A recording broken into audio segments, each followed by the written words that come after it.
I agree with Lance. For me, also Mont Ventoux is the hardest climb. I mean, especially because it's the most. It's difficult to understand. It's like it's two climbs in one. You know, you have the first 9 kilometers that are really, really, really steep. It's like in a forest, right? Yeah, in the forest. Yeah. And then you come to Chalet Renard and then it's open and it's still hard. Hi, I'm Spencer Martin, along with Johan Bruyneel, and this is Outcomes. Outcomes is for informational and entertainment purposes only. Nothing in this podcast should be considered financial advice. Please gamble responsibly, and if you or someone you know has a gambling problem, seek help from a professional resource. Hosts and guests may have financial interest in the bets discussed. Past performance does not guarantee future results. Everybody, welcome back to Outcomes. I'm Spencer Martin. I'm here with Johan Bruyneel. We are predicting stage 16 of the Tour de France, first day out of the second and last rest day. 171 kilometers. It's basically 134 kilometers on rolling terrain to flat terrain into the hardest climb in pro cycling, Mont Ventoux, or that's debatable. Lance Armstrong says it's the hardest. Well, we'll trust his word on this one. 16K long, about almost 9% average, with pitches significantly steeper than that. So very hard day, critical for the GC. I will list off the favorites. Then Johan and I will predict who's going to win and how it's going to play out. Before we do that, remember, we have a partner. If you want to bet next bets, go to nxtbets.com/betoutcomes. It shows you where you can bet, where you live, walks you through the process, shows you the best bets on each book, sign-up bonuses, like bet $5 on FanDuel, get $150 free dollars. So if $150 free dollars sounds interesting to you, check out nxtbets.com/betoutcomes. Johan, the favorite for the stage, if anyone wants to guess, Tadej Pogačar, minus 230. That's wild for a mountain stage. Jonas Vingegaard, plus 700. Florian Lepowitz, plus 2,500. Tymon Arensman, plus 2,800. Lenny Martinez, plus 3,300. Felix Gall, plus 4,000. Mike Woods, plus 5,000. Matteo Jorgensen, plus 5,000. It goes on and on. We'll call them out if we need to. But Johan, how do you think this is going to play out? I don't really know. And who do you think is going to win? Well, I think the books are pretty clear. By the way, I agree with Lance. For me, also Mont Ventoux is the hardest climb. I mean, especially because it's the most. It's difficult to understand. It's like it's two climbs in one. You know, you have the first 9 kilometers that are really, really, really steep. It's like in a forest, right? Yeah, in the forest. Yeah. And then you come to Chalet Renard and then it's open and it's still hard. But windy. So anyway, Mont Ventoux, you know, and hot somehow. Hot, windy, all that. It's the windy mountain, right? Ventoux is vent is wind in French. That could be a factor tomorrow. Apparently, there's going to be strong winds. Could be headwind from Chalet. I mean, before that, doesn't really matter the wind because it's very protected. But once you get to Chalet Renard, it's all open. So, anyways, Tadej Pogačar is winning this, Spencer. I mean, it's an easy stage to control for UAE. The day after is, a transition stage, so they don't have to worry about that. They come off a rest day. And I think that Pogačar, I mean, something tells me, I don't know if I'm right or not, but something tells me that he has these points where he has been defeated in the past. One of them was on the Ventoux. I mean, he didn't lose the Tour there, but he got dropped by Jonas Vingegaard. I mean, he came back afterwards. I think that's one of the things that he wants to win. Col de la Loze is, in my opinion, also something he wants to win. So, since it's such a simple stage to control, I'm going to go with Tadej Pogačar. Yeah, his friend Moo would suggest that that's correct. I'm kind of susceptible to that argument as well. I do think it means a lot. It's always hard to measure this. Like, how much does it mean to Tadej Pogačar to win him on Ventoux? I have no idea. Does anyone know except for Tadej? Maybe not, but it would seem a silly one to let slip through your fingers, especially with such a simple, straightforward run into it. I mean, really, all UAE has to do is keep the break at 5 minutes. Well, all UAE needs to do is put Niels Pollitt on the front. That's it. Because the breakaway would need so much time to stay away, especially on a headwind. We were talking about that, where headwind hurts attacking, but it also hurts the breakaway because it means if it's a tailwind, everyone's going fast. So the delta between a motivated group behind and the breakaway is less than a headwind. If you are hurting, you're going to be stuck in the mud, and Pogačar's going to be ripping up behind you. I also think Tadej Pogačar at minus 230. And if you do take a wild card today, make sure you weight that wild card much lower than normal because the chances are much less. Also, one wrinkle I was thinking about, Johan. Jonathan Milan needs this sprint point. Lance and George think it's as simple as, wait, what? Just put little Trek on the front, no breakaway. He'll win that sprint. I don't know if it's going to be that simple, but it's not simple. It's not simple in the way we see the stages now. There's not been. I mean, it's always been 1.5 to 2 hours at 50 km per hour. Yeah, it's not easy to control. It also, of course, if the break goes 50 and the peloton goes 49, there's never big gaps, and it takes a long time until the breakaway is established. So, but anyways, yeah, I mean, I would say the same as and we said the former podcast. Jonathan Milan needs to go in the break. Something tells me that he's getting a bit tired. And yeah, he looked gassed yesterday. Van der Poel's going to be in the break. Although I do have information that he's not really focusing on the green jersey. That's not the same as not being interested in the green jersey. That's a little, but that's not his main objective. He wants to win another stage. So yeah. Combine those. Just win the final stage in Paris. Boom. Done. Yeah.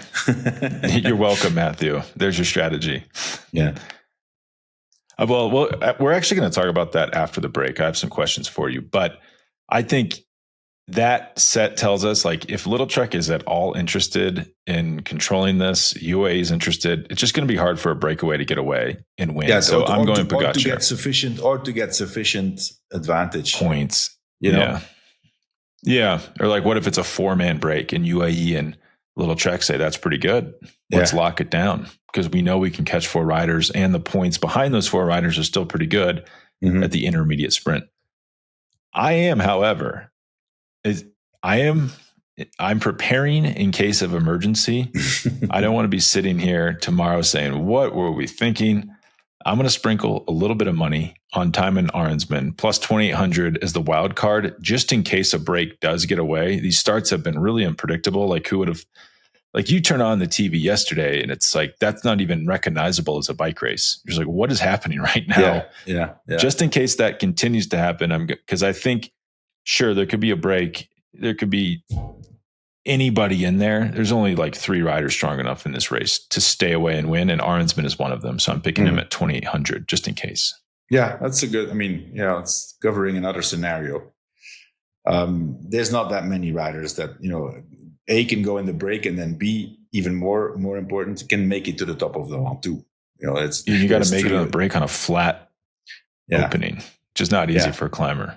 No, but Arensman, I like that. I like that. I mean, in case, but the Arensman will need to have,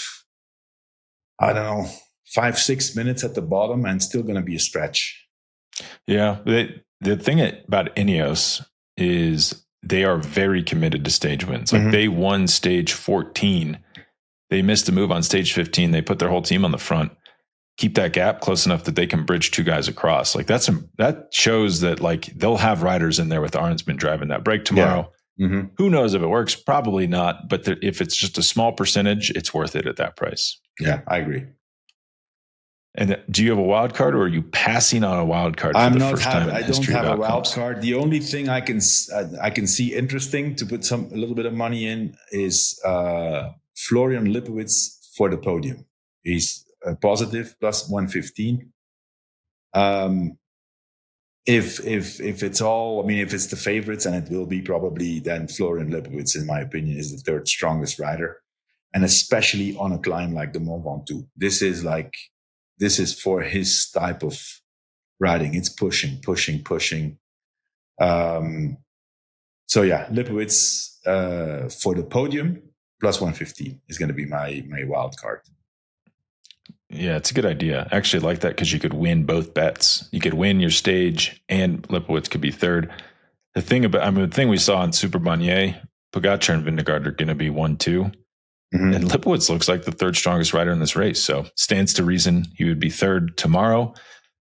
I don't hate that pick. I like it. Plus 115, Lipowitz. Let's take a quick ad break, Johan, and then we'll get into some head-to-heads. We got some really interesting ones, and we'll touch again on that green jersey. But this episode of Outcomes is brought to you by Caldera Lab. Let's be honest, being a cyclist is not great for your skin, especially during the Tour de France months, because your skin is exposed to summer sun on those big rides. But whether you're training for the Tour or you're up in Aspen, cooking in the dry air, or putting in those weekend miles, Caldera Lab has your back. Their high-performance skincare is made specifically for men, and a few of my favorites are their Clean Slate. It's their pH balance cleanser that uses probiotic ferments and plant-based ingredients to gently clean and exfoliate my skin without drying me out. Also, the eye serum is a key building block for podcasters who wake up early in the morning to watch these stages and then have to go on Peacock afterward, and they don't want to look like a monster. So the eye serum is keeping those bags off my eyes as much as you can. We're not promising perfection here when you're waking up at 4:30 every morning. And the base layer is their nutrient-rich moisturizer that absorbs fast, hydrates deep, and leaves a clean matte finish. No shine, no grease. This is what is getting me through these dry days up in the high mountains. Without it, I might just dry up and blow away mid-tour. So the base layer has been key. Skincare does not have to be complicated, but it should be good. Upgrade your routine with Caldera Lab and see the difference for yourself. Go to calderalab.com/themove and use code THEMOVE at checkout for 20% off your first order. Again, that's calderalab.com/themove. The link is in the show notes. All right, Johan, the head-to-heads on FanDuel in the U.S., I'm sure you can find them anywhere if you're not in the U.S., Florian Lipowitz minus 260 versus Felix Gall plus 186. Gall looked good the other day, I have to say. Didn't he ride away from Lipowitz again at the end? He did, but he wasn't marked. And you have to, because they weren't at the front of the race, right? So if they're at the front of the race, what happens, I guess, is the question. Yeah, but Gall is coming. It's not the same, because they're not going to let him go anymore now, and he's going to have to race with the big guys. I have to go Lipowitz. Yeah, I mean, if you thought this was Gall, then I guess in theory you should do Gall for the podium at plus 460. Mm-hmm. I mean, the thing is, Lipowitz almost caught Gall, and Gall had a head start because he clipped off early. Mm-hmm. But yeah, this is probably one of the more interesting battles of the stage. But we'll pencil you in for Lipowitz. Tadej Pogačar minus 700 versus Jonas Vingegaard plus 390. I might just bet on Pogačar for the stage win. Yeah. Minus how much? Because they're going to race it anyway. Minus 700. Okay, no. We don't want to do that, no. Okay, next one. Sepp Kuss minus 164 versus Simon Yates plus 118. Oof. And both these guys will be in the breakaway. It's difficult, once they get caught, then, if they're in the break, as we saw the other day, which was a bit disappointing, which is why I'm thinking that there's something off with Visma. Both of those climbers, they're great climbers. They were in the break. They were not able to follow the best climbers of the break. That's already telling. And then when they got back to the group of favorites, there's nothing they could do. For Jonas, maybe give a bottle. That's it. Yeah. I'm still going to go Sepp Kuss. Okay. Sepp Kuss gets to the line in front of it. And also, once they get caught, then they're probably going to go up easy. The thing is, Sepp Kuss never really goes up as easy as Simon Yates. So that would be one reason to pick Kuss. Okay, yeah, let's take Sepp Kuss, yeah. So Lenny Martinez, the most tired man in the world, minus 192 versus Mike Woods plus 140.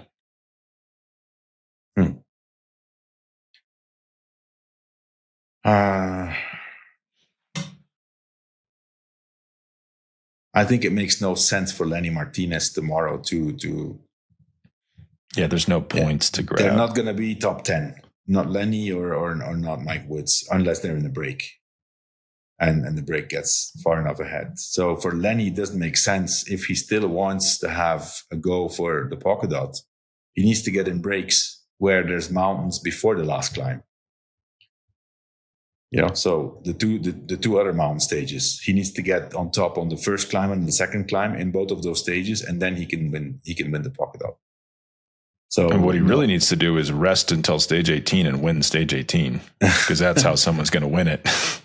Yeah, well, if he gets over those, I mean, there's 3 climbs in every stage, 18 and 19. Mm-hmm. If he gets first over both of the first climbs, and then he's not going to be there for the last climb, can he win it? Maybe, because it's double points at lows. So if he gets the 2 HC climbs before, he's probably finishing roughly on par with Pogačar, who's going to win that stage. And so, yeah, he probably still would be in it. Well, I guess the complicated thing is if Pogačar wins this, then he'll have to get in the breakaway on stage 19. Yeah. But there are a lot of points on offer before. But, I mean, logically, Lenny should not try tomorrow. It's a terrible stage for him. If that's his goal. So I'm going to say Mike Woods. Okay. All his team has to do is send someone up the road to beat Pogačar for the win and keep him from getting those points. Wouldn't be too hard. Ben, you could hear that, I bet, argument on a few cycling podcasts. Ben Healy plus 118 versus Carlos Rodriguez minus 176. Carlos looked not bad, Carlos is in front of Ben Healy now in the GC, I guess. Yeah. Barely. Yeah. Man, I think we have to go with Ben Healy. I think it's important for him and for the team to be top 10. It's equally important for Carlos. But let's go Carlos Rodriguez. I think he's a more pure climber than Ben Healy. It's good yesterday. Yeah. Okay, Oscar Onley minus 350 versus Primož Roglič plus 240. That's wild that's the line. Oscar Onley. All right. Tobias Holland Johansson minus 350 versus Kevin Vauclain plus 240. Johannesson. Okay. All right. So before we go, Johan, green jersey. This is fascinating. This listener, Jim Belinsky, sent me a model he's created to figure out who's going to win this thing. Currently, the standings are Jonathan Milan, 271 points, Tadej Pogačar, plus 253, Matthew Van Der Poel, plus 225. And if you go over to FanDuel, the odds are Milan minus 320, Pogačar plus 500, Matthew Van Der Poel plus 500. So Milan's the heavy favorite, but to me, Milan looks just about cooked. Like I almost think it's going to be difficult for him to win this. But what do you think? How many points are for a mountain stage? Is it 20? So normally it's 20. Tomorrow's 30. 30. And the final stage is 50. Yeah. And I think Pogačar wins the green jersey. Okay. I agree. And we took a bath up here. We got some information from Gabriel about a fight, and we put all our DraftKings money into that and lost, of course. So we need this plus 500 to pan out. Okay. And I think this is how we get back on top. But I think so too, Johan, because I don't think Milan gets intermediate points tomorrow. I don't think he gets them on 17. I think you can easily look at these profiles and say, hey, it's just 30K after it starts. All you have to do is get in the breakaway. It's going to be wild on these mountain stages, what these starts are like. He might not get an intermediate sprint point until Paris. And then he has to win the stage, which I don't know if he can do. Probably not against Pogačar and Van Der Poel. Although, the last stage it's different. I mean, it's not a one-day race, right? So, but still, if Mathieu is still in the running for the green jersey on the last stage, he's going to go ballistic on Montmartre. And there's no way Milan can follow him. Well, and if he's in contention, he's going to get second to Milan at the intermediate sprint. So he's only going to lose 3 points. Yeah. Is Van Der Poel going to get every intermediate sprint point from here on in is my concern. Well, if he's in the break, which he has been doing. We've seen now the last 2 times he was in the break, he got the points without even contesting them. They just let him take the points. Yeah. And on stages 18 and 19, it's just the start of the climb. So he would, in theory, just have to get in the, I know I just said this is harder than it sounds. He would just have to get in the breakaway, get those, and then he could drop back and be in the gruppetto the rest of the day. Yeah. Mm-hmm.